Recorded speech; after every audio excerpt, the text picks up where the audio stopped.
નમસ્કાર, આપ જોઈ રહ્યા છો ન્યૂઝ 18 ગુજરાતી. હું છું આપની સાથે દીપા શર્મા. ગુજરાતમાં સાયક્લોનિક સર્ક્યુલેશન સક્રિય થયું છે. 4 જૂન સુધી થંડરસ્ટોર્મ સાથે વરસાદની આગાહી છે. આજે સાબરકાંઠા, અરવલ્લીમાં વરસાદની આગાહી છે. મહીસાગર, દાહોદ અને છોટાઉદેપુરમાં પણ આગાહી છે. આજે અને 5મી જૂન સુધી ગુજરાતમાં ક્યાંક હળવો તો ક્યાંક ભારે વરસાદની આગાહી કરાઈ છે. હાલમાં ગુજરાતમાં દક્ષિણ પશ્ચિમી પવનો ફૂંકાઈ રહ્યા છે, જે ભેજ લઈને આવી રહ્યા છે. હવામાન વિભાગના જણાવ્યા પ્રમાણે આજે 1 જૂને સાબરકાંઠા, અરવલ્લી, મહીસાગર, દાહોદ અને છોટાઉદેપુરમાં ભારે વરસાદની આગાહી સાથે ઓરેન્જ એલર્ટ આપવામાં આવ્યું છે. આ સાથે 1 તારીખે ગુજરાતના મોટાભાગના વિસ્તારોમાં ગાજવીજ સાથે વરસાદની આગાહી આપવામાં આવી છે. રવિવારે ગુજરાતના વિવિધ ભાગોમાં વરસાદી માહોલ વચ્ચે મહત્તમ તાપમાનમાં નોંધપાત્ર ઘટાડો નોંધાયો છે. આ સાથે જ દેશમાં નૈઋત્યના ચોમાસાના આગળ વધવા માટે આગામી 3 થી 4 દિવસ ખૂબ જ સાનુકૂળ હોવાનું અનુમાન હવામાન વિભાગે વ્યક્ત કર્યું છે. गुजरात रीजन और सौराष्ट्र कच्छ में आइसोलेटेड से स्कैटर्ड और डे 3 में फेयरली वाइड स्प्रेड बारिश होने की उम्मीद है. इसके साथ ही हम थंडरस्टॉर्म भी एक्सपेक्ट कर रहे हैं 1 से 6 डे 1 से डे 6 तक, जिसमें से पहले 3 दिन जो थंडरस्टॉर्म की स्पीड रहेगी 50 से 60 किलोमीटर प्रति घंटा के हिसाब से गुजरात रीजन में, और जो सौराष्ट्र कच्छ में है 40 से 50 किलोमीटर प्रति घंटा 6 दिन, और गुजरात रीजन में डे 4 से डे 6 40 से 50 किलोमीटर प्रति घंटा. સંવાદદાતા વિભુ જોડાઈ ગયા છે વધુ જાણકારી સાથે. વિભુ, આ સાયક્લોનિક સર્ક્યુલેશન સિસ્ટમને લઈને શું આગાહી? દીપા, અત્યારે જે રીતે સાયક્લોનિક સર્ક્યુલેશનની સિસ્ટમ સક્રિય થઈ છે અને ભેજવાળા પવનો પણ ફૂંકાઈ રહ્યા છે, સાથે તાપમાન પણ 40 ડિગ્રીથી ઉપર નોંધાઈ રહ્યું છે, જેના કારણે થંડરસ્ટોર્મ એક્ટિવિટીઝ થઈ રહી છે, જેને હવામાન વિભાગ દ્વારા પ્રી મોન્સૂન એક્ટિવિટીઝ પણ કહેવામાં આવે છે. એટલે કે અત્યારે રાજ્યના મોટાભાગના જે જિલ્લાઓ છે તેના વાતાવરણમાં પલટો જોવા મળી રહ્યો છે. સાથે જ હવામાન વિભાગ દ્વારા આગાહી કરવામાં આવી છે કે આગામી 4 જૂન સુધી તે ગુજરાતમાં વરસાદી માહોલ છે તે જોવા મળશે. ભારે પવન અને ગાજવીજ સાથે અનેક વિસ્તારમાં વરસાદ થવાની આગાહી વ્યક્ત કરવામાં આવી છે. ત્યારે આજે ગુજરાતના મોટા ભાગના જિલ્લાઓમાં છે તે વરસાદની આગાહી છે તે કરવામાં આવી છે. સાથે જ ભારે પવન અને ગાજવીજ પણ થશે. આભાર વિભુ, જાણકારી આપવા માટે.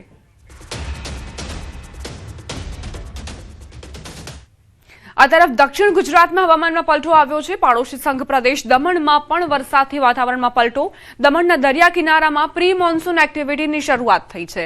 દમણના દરિયામાં પ્રી મોન્સૂન એક્ટિવિટીની શરૂઆત થઈ. ઉનાળુ વેકેશન હોવાથી મોટી સંખ્યામાં પ્રવાસીઓ દરિયા કિનારે ઉમટ્યા. દેવકા બીચ પર કેટલાક પ્રવાસીઓ જોખમી રીતે દરિયામાં નહાવા ગયા હતા. ભૂતકાળમાં અનેક મોટી દુર્ઘટનાના કારણે પ્રવાસીઓએ જીવ ગુમાવ્યા છે. તંત્ર આવા પ્રવાસીઓને દરિયાથી દૂર રાખે તો જ હિતાવહ રહેશે.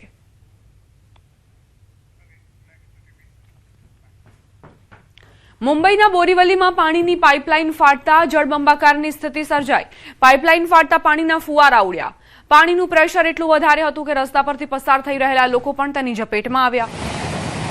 લોકમાન્ય તિલક રોડ પર સ્વયંભૂ શ્રી ગણેશ મંદિર પાસે મુખ્ય પાઇપલાઇન અચાનક ફાટી ગઈ. પ્રત્યક્ષદર્શીઓના જણાવ્યા અનુસાર પાઇપલાઇનમાં પાણીનું દબાણ એટલું તીવ્ર હતું કે પાણીના જોરદાર ફુવારા ઉડ્યા. રસ્તા પરથી પસાર થઈ રહેલા રાહદારીઓ અને વાહનો તેની ઝપેટમાં આવી ગયા હતા, જેના કારણે વિસ્તારમાં થોડો સમય અફરાતફરી મચી ગઈ હતી અને ટ્રાફિક પણ જામ થઈ ગયો હતો.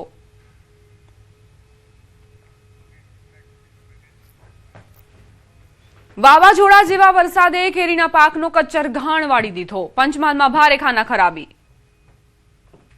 પંચમહાલના વેજલપુર બાગાયત ફાર્મમાં ગત મોડી રાત્રે આવેલા જોરદાર વાવાઝોડાના કારણે કલ્પના ન કરી શકાય તેટલું મોટું નુકસાન થયું. આંબા પર લટકી રહેલી કેરીઓ પળભરમાં જમીનદોસ્ત થઈ ગઈ. જે કેરીઓ આંબાની ડાળ પર લટકીને વેપારીની રોજીરોટી અને ઘરમાં ખુશીઓ લાવવાની હતી, તે આજે જમીન પર ધૂળધાણી થઈને પડી છે. પંચમહાલના વેજલપુર બાગાયત કેન્દ્ર ખાતે અંદાજે 40 વીઘા જમીનમાં 2000 કરતા પણ વધુ વિવિધ પ્રજાતિના આંબાના વૃક્ષો વાવેલા છે. આ ફાર્મમાંથી નડિયાદના એક વેપારીએ ટેન્ડર પ્રક્રિયા દ્વારા પોતાની આજીવિકા ચલાવવા માટે કેરીનો પાક વહેંચાતો લીધો હતો, પરંતુ ગત મોડી રાત્રે કુદરતે એવો પ્રકોપ વરસાવ્યો કે કલાકોમાં બધું જ વેરવિખેર થઈ ગયું. રાત્રિ દરમિયાન ત્રાટકેલા તોફાની પવન અને વાવાઝોડાના કારણે અંદાજે 400 મણ કરતા પણ વધુ કેરીઓ આંબા પરથી ખરી પડી હતી. વરસાદી માહોલ અને વાવાઝોડાના કારણે ઊંચાઈ પરથી પડેલી મોટાભાગની કેરીઓ ફાટી ગઈ છે. વેપારીનું કહેવું છે કે આ કેરીઓ હવે બજારમાં વેચવા લાયક પણ નથી રહી, જેના કારણે તેમને લાખો રૂપિયાનું ભારે નુકસાન વેઠવવાનો વારો આવ્યો. આ નુકસાન એટલા માટે પણ મોટું છે કારણ કે વેપારીએ ઘરમાં દીકરી કે દીકરાના લગ્ન પ્રસંગનો ખર્ચ કાઢવા માટે વ્યાજે નાણાં લઈને આ ફાર્મ રાખ્યું હતું. હવે માથે વ્યાજનું ચિંતન અને હાથમાં આવેલો કોળિયો છીનવાઈ જતા વેપારી લાચાર બન્યો છે.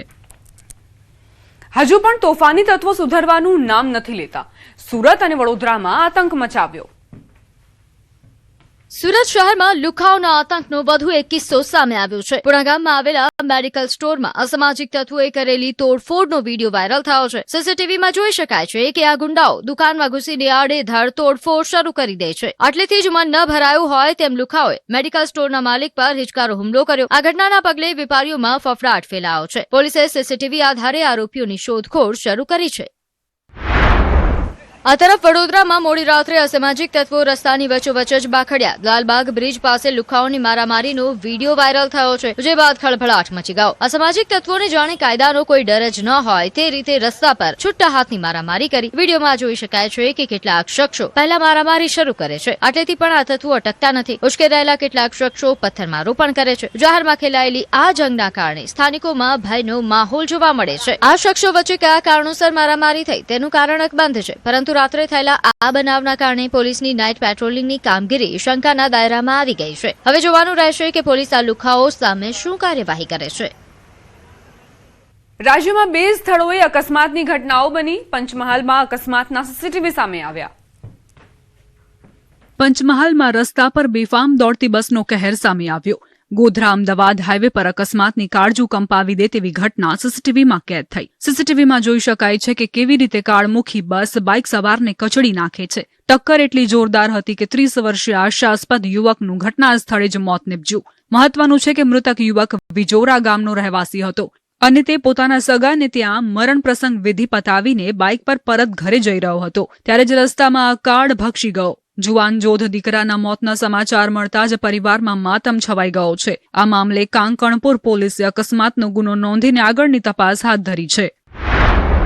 રાત્રે આશરે 2 વાગ્યાના સુમારે અમદાવાદથી સુરતના ડિંડોલી જઈ રહેલી એસટી બસના ડ્રાઈવરે સ્ટેરિંગ પરથી કાબુ ગુમાવ્યો હતો. બસની સ્પીડ એટલી વધારે હતી કે તે રોડ કિનારે આવેલી દુકાનનું શટર અને દિવાલ તોડીને સીધી અંદર ઘૂસી ગઈ હતી. રાતનો સમય હોવાથી મોટી જાનહાનિ ટળી, પરંતુ અકસ્માત એટલો જોરદાર હતો કે દુકાનની બહાર પાર્કિંગમાં પડેલા અનેક વાહનોનો કચ્ચર ઘાણ વળી ગયો. આ અકસ્માતમાં એક વ્યક્તિ ઘાયલ થયો છે.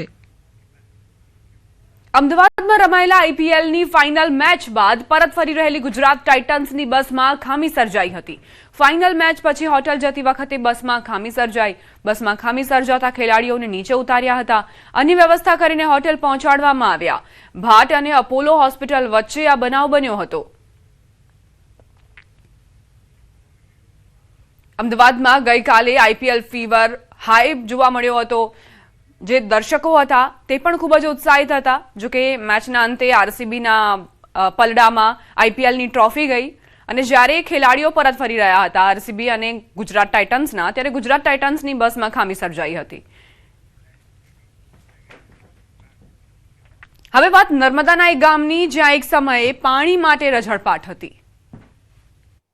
આ છે નર્મદા જિલ્લાનું તુમડાવાડી ગામ. આઝાદીના આટલા દાયકાઓ વીતી ગયા હોવા છતાં આ ગામ વિકાસના નકશા પર ક્યાંય દેખાતું નહોતું. વીજળી અને પીવાના પાણી જેવી પાયાની સુવિધાઓ વગર અહીંના 600 જેટલા ગ્રામજનો નરકાગાર જેવી સ્થિતિમાં જીવવા મજબૂર બન્યા હતા. પીવાના શુદ્ધ પાણીના એક એક ટીપા માટે ગામની મહિલાઓ અને પુરુષોને માઇલો સુધી રઝળપાટ કરવો પડતો હતો. વર્ષોથી આ ગામ તંત્રની ઉપેક્ષાનો ભોગ બનતું આવ્યું હતું. સ્થાનિકોની આ પીડા વર્ષો સુધી કોઈએ ન સાંભળી, પરંતુ નર્મદા જિલ્લા પંચાયતની કમાન નવા પ્રમુખના હાથમાં આવતા જ તુમડાવાડી ગામના દિવસો બદલાયા છે. જિલ્લા પંચાયતના નવા પ્રમુખે હોદ્દો ગ્રહણ કર્યા બાદ કોઈ સરકારી પ્રોટોકોલ કે મોટા પ્રોજેક્ટના બદલે સૌથી પહેલી પ્રાથમિકતા આ અંતરિયાળ ગામને આપી. પ્રમુખ પદ સંભાળતાની સાથે જ સૌથી પહેલું કામ તુમડાવાડી ગામમાં નવો બોરવેલ મંજૂર કરાવીને તેની સુવિધા ઊભી કરવાનું કર્યું. વર્ષોથી જે પાણી માટે ગ્રામજનો કાકલુદી કરતા હતા તે શુદ્ધ પાણી આજે બોરવેલના માધ્યમથી ગામના આંગણે પહોંચી ગયું છે. ગામના ચોકમાં જ્યારે બોરવેલમાંથી પાણીની ધાર વહી ત્યારે આખું ગામ હિલોળે ચડ્યું હતું. વર્ષોની તરસ छिपाता ग्रामजनो,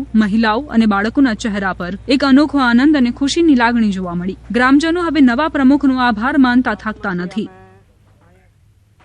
બનાસ ડેરીએ પ્રતિ કિલો ફેટે 15 રૂપિયાનો વધારો કર્યો તો બીજી તરફ પશુદાણના ભાવમાં પ્રતિ બોરીએ 200નો વધારો કરવામાં આવતા પશુપાલકોને ફાયદો થવાની જગ્યાએ નુકસાન જઈ રહ્યું છે। ન્યૂઝ 18ની ટીમે બનાસકાંઠામાં ખેડૂતો અને પશુપાલકોની પરિસ્થિતિનો તાગ મેળવવાનો પ્રયાસ કર્યો ત્યારે ખેડૂત અને પશુપાલકોએ તેમની વ્યથા જણાવી।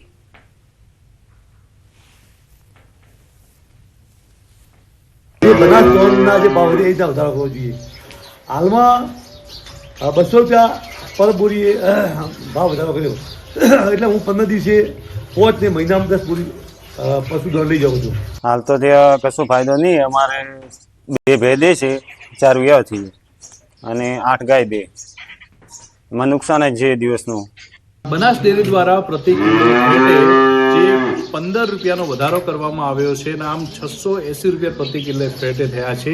અત્યારે અમે છીએ એક ખેડૂતના ક્ષેત્રે કે જ્યાં તબેલો બનાવવામાં આવ્યો છે। મોટી સંખ્યામાં ગાય અને ભેંસો પણ છે, પરંતુ મહત્વની વાત તો એ છે કે ફેટે 15 રૂપિયાનો વધારો કરવામાં આવ્યો છે। તેવી જ રીતે એક બોરીએ 200 રૂપિયા જે છે દાણની બોરીએ વધારો કરવામાં આવ્યો છે। આમ જો આ પશુપાલક જે છે અનિલભાઈ તેમની જો વાત કરીએ તો તેમને વપરાય છે તેમાં ખાંડની વાત કરીએ તો 4000 જેટલો ખાંડમાં વધારો થયો છે 20 બોરીએ, જ્યારે પ્રતિ કિલો ફેટનો જો 45 પૈસા 1 લીટરે વધારો ગણીએ તો એમને 3000 કિલો ફેટે 15 પૈસા વધારો કરવાથી અનિલભાઈ નામના ખેડૂતને જ્યાં 8 ગાયો છે એમની પાસે અને 5 ભેંસો જે દોવા દે છે તો એમને 3000 રૂપિયાનો ફાયદો થયો, પરંતુ સામે 4000 રૂપિયા જે છે તે ખાંડમાં નુકસાન ગયું। ભાવ વધારો થવા છતાં પણ તેમને 1000 રૂપિયાનું નુકસાન જે છે તે અત્યારે જઈ રહ્યું છે। તેમને જે ભાવ વધારો થયો છે તેમાં ક્યાંક ને ક્યાંક તેમને ભાવ વધારો થવાથી ફાયદો થવાની જગ્યાએ ખાંડમાં ભાવ વધતા તેમને નુકસાન અત્યારે જઈ રહ્યું છે। કિશોર તુવર, ન્યૂઝ 18 ગુજરાતી, બનાસકાંઠા। પ્રધાનમંત્રી નરેન્દ્ર મોદી 5 જૂને સુરતની મુલાકાતે આવવાના છે ત્યારે પીએમના આગમનને લઈ તૈયારીઓ તેજ બની છે। જળશક્તિ મંત્રી CR પાટીલ અને નાયબ મુખ્યમંત્રી હર્ષ સંઘવીની આગેવાનીમાં સમીક્ષા બેઠક યોજાઈ હતી। બેઠકમાં સ્થાનિક ધારાસભ્યો, સુરત મહાનગરપાલિકાના અધિકારીઓ તેમજ પોલીસ વિભાગના ઉચ્ચ અધિકારીઓ ઉપસ્થિત રહ્યા હતા। પ્રધાનમંત્રી 18,000 કરોડથી વધુના વિકાસ કાર્યોનું લોકાર્પણ અને ખાતમુહૂર્ત કરવાના છે અને ઇન્ડોર સ્ટેડિયમ ખાતે સભા પણ ગજવશે। દમણ એરપોર્ટના લોકાર્પણ બાદ વડાપ્રધાન સુરત આવી પહોંચશે। માનનીય પ્રધાનમંત્રી શ્રી 5 જૂન 2026ના રોજ બપોરે 2 વાગે સુરત એરપોર્ટ ખાતે આવશે અને સૌપ્રથમ એમની જે મુલાકાત છે તે હજીરા ખાતે એક પ્લાન્ટમાં થવાની છે, જેમાં લગભગ 45 મિનિટ સુધી એ પ્લાન્ટની મુલાકાત કરશે। એ મુલાકાત બાદ માનનીય પ્રધાનમંત્રી શ્રી એક જાહેર સભાને સંબોધન કરવા માટે ઇન્ડોર સ્ટેડિયમ ખાતે પધારવાના છે અને તે 4:15 થી 5:15 સુધી એટલે કે 1 કલાકનો એ કાર્યક્રમ યોજાશે। આ કાર્યક્રમમાં 18,000 કરોડથી વધુના સરકારના વિવિધ વિભાગોના મહત્વના પ્રોજેક્ટના ખાતમુહૂર્ત અને લોકાર્પણનું ત્યાં થવાનું છે। શિક્ષક ક્યારેય સામાન્ય નથી ગણાતો, કારણ કે તે દેશની નવી પેઢીને શિક્ષિત બનાવી મહત્વપૂર્ણ યોગદાન આપે છે, પરંતુ વલસાડમાં DLEDની પ્રથમ વર્ષની પરીક્ષા દરમિયાન ડમી ઉમેદવાર ઝડપાતા શિક્ષણ જગતમાં ખળભળાટ મચી ગયો। જુજવા ગામની IP ગાંધી હાઈસ્કૂલ ખાતે યોજાયેલી પરીક્ષામાં હોલ ટિકિટ અને ઉમેદવારના ચહેરામાં તફાવત જણાતા શંકા ઊભી થઈ, જેના લીધે તપાસ દરમિયાન સમગ્ર ગેરરીતિ બહાર આવી। તપાસમાં ખુલાસો થયો કે નવસારીના અશ્વિન પટેલે પોતે પરીક્ષા ન આપી અન્ય યુવક નવનીત મોર્યાને માત્ર 200 રૂપિયામાં પોતાની જગ્યાએ બેસાડ્યો અને આમાં તેના પરિવારના સભ્યની પણ સંડોવણી સામે આવી। મામલો બહાર આવતા જિલ્લા શિક્ષણ અધિકારીએ વલસાડ ગ્રામ્ય પોલીસમાં ફરિયાદ નોંધાવી, જ્યારે પોલીસે ડમી ઉમેદવારની ધરપકડ કરી છે અને મુખ્ય આરોપી અશ્વિન પટેલને પકડવા માટે ચક્રો ગતિમાન કર્યા છે।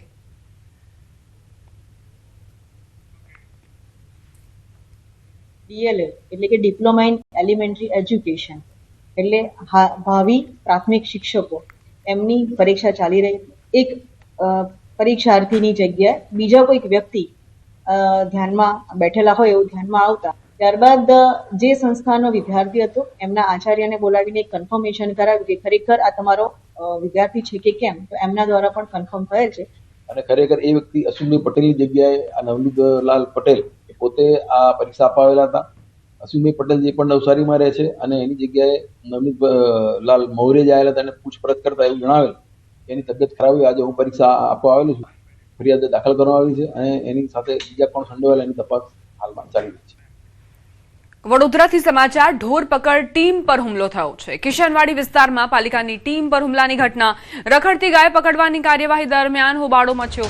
બરોડા મહાનગરપાલિકાની ટીમ સાથે ઝપાઝપી થયાના આક્ષેપ. ઘટનાને પગલે વિસ્તારમાં તંગદિલીનો માહોલ સર્જાયો. પોલીસ ઘટના સ્થળે પહોંચી મામલાની તપાસ હાથ ધરી. પાલિકાની કામગીરીમાં અવરોધ ઉભો કરાયાનો પણ આરોપ છે. સંવાદદાતા હાર્દિક જોડાઈ ગયા છે વધુ જાણકારી સાથે. હાર્દિક, શું મામલો? બિલકુલથી જો આપણે કિશનવાડી વિસ્તારની વાત કરીએ તો કિશનવાડી વિસ્તારના કેટલાક જે માથાભારે પશુ માલિકો છે તેઓ નાગરિકોને ગાંઠતા નથી અને ઢોર પકડ પાર્ટી જે છે તેને પણ હેરાન પરેશાન કરી મૂકે છે. કારણ કે જ્યારે પણ ઢોર પકડ પાર્ટીની ટીમ જે છે ત્યાં કાર્યવાહી કરવા જાય છે ત્યારે પશુ માલિકો જે છે તે નંબર પ્લેટ વિનાની પોતાની બાઇક જે છે તે ઢોર પકડ પાર્ટીની ટીમ પાછળ હંકારતા હોય છે અને ત્યારબાદ જ્યારે ઢોર પકડવામાં આવે તો જે ટીમ છે તેની સાથે ઝપાઝપી જે છે તે કરવામાં આવતી હોય છે. ત્યારે આ દ્રશ્યો જે છે એ વાતનો પુરાવો છે કે જે માથાભારે પશુ માલિકો છે તેઓ કઈ હદે બેફામ બન્યા છે. જ્યારે ઘટના ઘટી ઝપાઝપીનો માહોલ થયો ત્યારે આખો વિસ્તાર જે ત્યાં તંગદિલીનો માહોલ જે છે તે સર્જાયો હતો, નાસભાગ સર્જાઈ હતી. પોલીસને જાણ કરવામાં આવી. પોલીસની ટીમ ઘટના સ્થળે પહોંચી હતી અને અત્યારે ગુનો દાખલ કરવામાં આવ્યો છે અને પોલીસ દ્વારા જે છે તે કાયદેસરની કાર્યવાહી શરૂ કરવામાં આવી છે. આભાર હાર્દિક, જાણકારી આપવા માટે. સુરત હવે માત્ર હીરા અને ટેક્સટાઇલ ઉદ્યોગ માટે જ નહીં પરંતુ ડિફેન્સ ટેકનોલોજીના ક્ષેત્રે પણ દેશભરમાં નવી ઓળખ બનાવી રહ્યું છે. સુરતની deep tech drone company inside FPV એ ભારતીય સેનાનો ₹10 કરોડનો ઇમરજન્સી ઓર્ડર માત્ર 60 દિવસમાં પૂર્ણ કરીને ઘણા કામિકાજે અને એફપીવી ડ્રોન્સ નોર્ધન કમાન્ડને સપ્લાય કર્યા છે. આ સિદ્ધિએ ગુજરાતના ટેકનોલોજી ક્ષેત્રને નવી ઊંચાઈ આપી છે.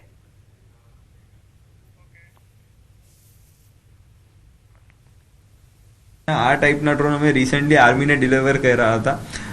That was something around a value of 10 crore rupees in the EP order. EPમાં ઓર્ડર મળવું itself is a privilege and અમે આ ઓર્ડર 2 મહિનામાં પૂરું કર્યું. યુઝ્યુઅલી કંપનીઝ FPV કામકાજી ડ્રોન્સ તો ફર્સ્ટ ઓફ ઓલ સપ્લાય જ બહુ કરતા નથી. બીજી વાત કરતા હોય તો એમાં એમને 10 થી 12 મહિના લાગતા હોય પછી પ્રોડક્ટ પણ ની ક્વોલિટીને એના ઉપર પણ એક ક્વેશ્ચન્સ આવી જાય. પણ as a company we have completed the EP order in just 2 months of a time. તો આ બહુ એક મોટી મહત્વની વાત છે. આધુનિક યુદ્ધમાં ડ્રોન્સની વધતી ભૂમિકાને ધ્યાનમાં રાખીને કંપનીએ છેલ્લા 6 વર્ષમાં 30 થી વધુ પેટન્ટ ફાઇલ કર્યા છે. સુરતમાં તૈયાર થયેલા હાઈટેક ડ્રોન્સ -35 ડિગ્રી તાપમાનમાં પણ કાર્યક્ષમ રહે છે અને 120 કિલોમીટર પ્રતિ કલાકની ઝડપે ઉડી શકે છે. નિષ્ણાંતોના મતે ભવિષ્યના યુદ્ધોમાં ડ્રોન્સ સૌથી નિર્ણાયક હથિયાર બનવાના છે. ત્યારે સુરત ભારતના નવા ડિફેન્સ ટેકનોલોજી હબ તરીકે ઉભરી રહ્યું છે. તો જે રીતે આપણે જોઈ રહ્યા છે કે globally the conflict has been change, તો આ જ વસ્તુ ઇન્ડિયામાં પણ દેખાઈ રહી છે. કેમ કે હવે ઇન્ડિયા પણ પ્રિપેર થવા લાગ્યું છે કે આ નાના ટાઈપના FPV કામકાજી ડ્રોન્સ યુઝ કરવા માટે હવે પ્રોક્યોરમેન્ટ પણ થતા જોઈ રહ્યા છે. અમદાવાદથી સમાચાર. સાઉથ બોપલ વિસ્તારમાં આગનો બનાવ બન્યો છે. બિલ્ડિંગના 12મા માળે આગ લાગી હોવાની અપડેટ્સ પ્રાપ્ત થઈ રહી છે.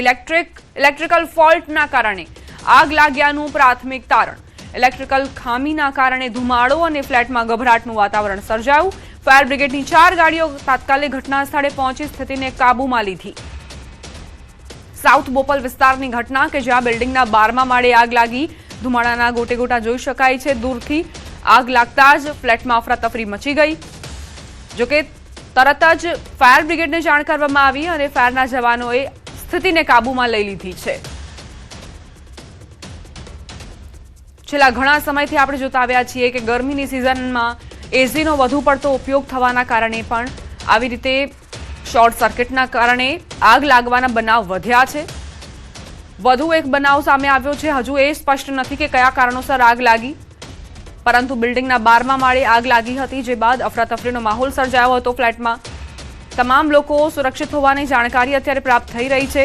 પ્રાથમિકતા એ જ કે આગને ઓલવ્યા બાદ હવે કુલિંગની કામગીરી શરૂ કરાય, કારણ કે ફ્લેટની અંદર ધુમાડા છવાઈ ગયા છે તેને પણ દૂર કરવાની ફાયર બ્રિગેડની પ્રાથમિકતા છે. સંવાદદાતા મોલિક જોડાઈ ગયા છે વધુ જાણકારી સાથે. મોલિક, શું બન્યું હતું? બિલકુલ વિગતો મળી રહી છે. આવેલા નામના ફ્લેટમાં આગની ઘટના બની છે.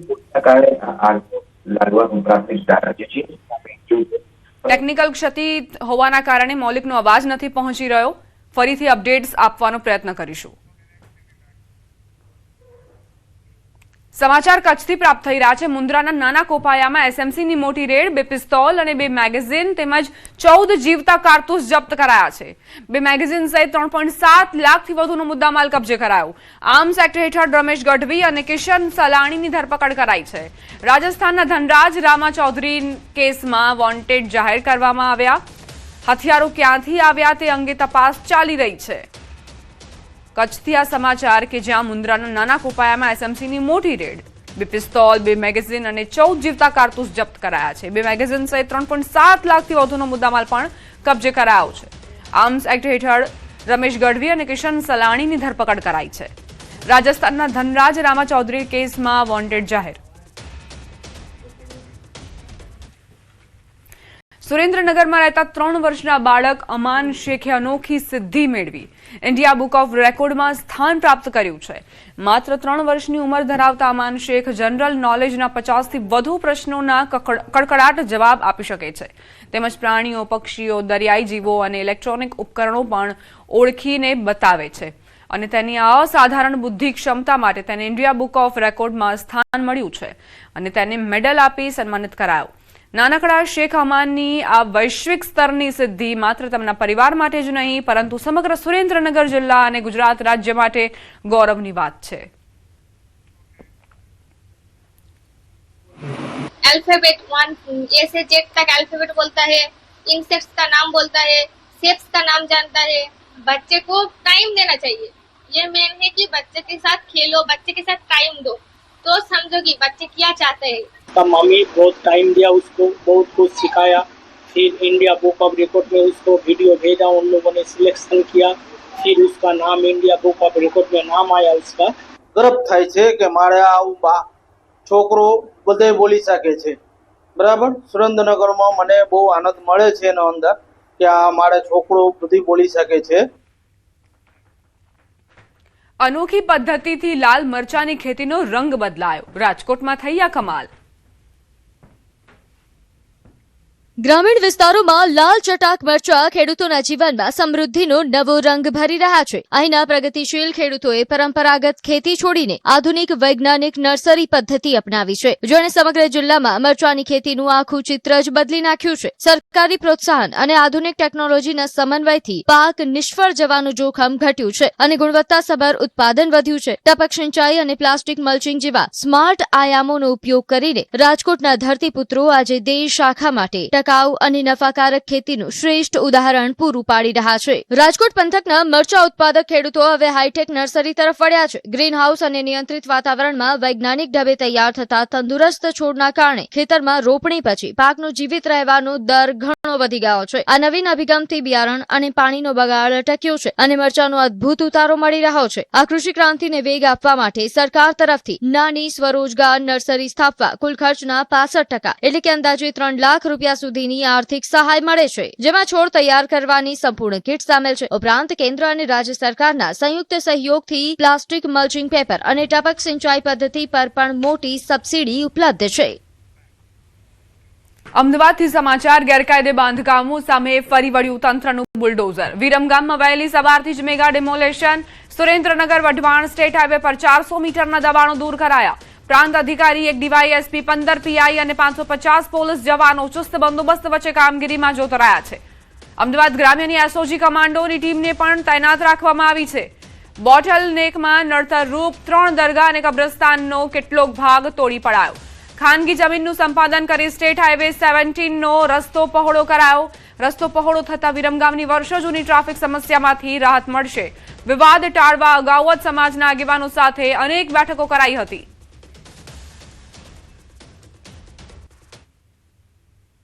વિરમગામમાં વહીવટીતંત્ર અને પોલીસને સાથે રાખી અને મેગા ડિમોલિશન હાથ ધરવામાં આવ્યું. રૈયાપુર 3 રસ્તા પર આ ડિમોલિશન જે છે તે ચાલી રહ્યું છે અને રાત્રિ દરમિયાન જ આ ડિમોલિશન કામગીરી જે છે તે કરવામાં આવી છે. હાલ હું એ દ્રશ્ય પણ આપને બતાવીશ કે અત્યારે પણ આ ડિમોલિશન કામગીરી કરવામાં આવી રહી છે.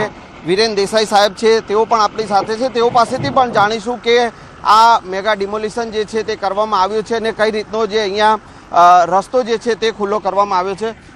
સર, મેગા ડિમોલિશન હાથ ધરવામાં આવ્યું છે, કેટલો રસ્તો ખુલ્લો કરવામાં આવ્યો છે અને કયા કયા બાંધકામો જે છે તે દબાણમાં આવતા હતા જે તોડવામાં આવે છે?